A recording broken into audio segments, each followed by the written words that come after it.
Alors l'ensemble Correspondance, il est né il y a un peu moins de 10 ans, avec une équipe de musiciens qui sortaient du Conservatoire supérieur de Lyon, et avec l'idée de défendre un répertoire très spécifique, qui est la musique française du XVIIe siècle.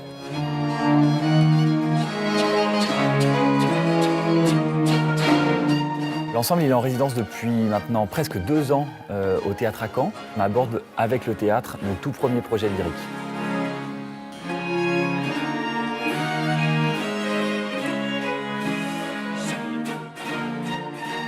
On a choisi Caen parce que c'est un lieu qui a une histoire très particulière, notamment avec le répertoire que nous on défend. C'est assez rare d'avoir des lieux dans le monde qui ont une affinité très forte avec une esthétique, un répertoire. Et donc il y a un lien de ce lieu et de ce public très fort avec le répertoire baroque.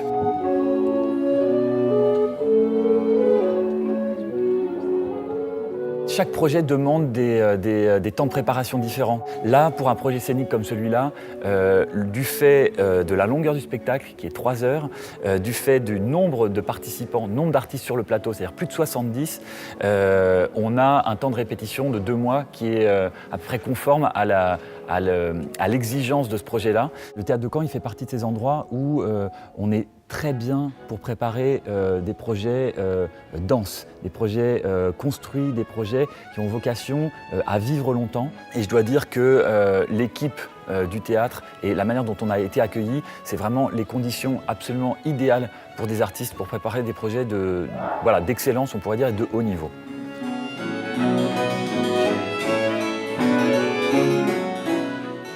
On voit que un lieu de culture a une influence durable sur son public. C'est-à-dire qu'on voit que le public qui nous accueille ici, il est connaisseur, il est exigeant, et puis aussi il est bienveillant. Je connais très peu de lieux en France et en Europe où on a vraiment un public comme ça, et Caen fait vraiment partie de cela.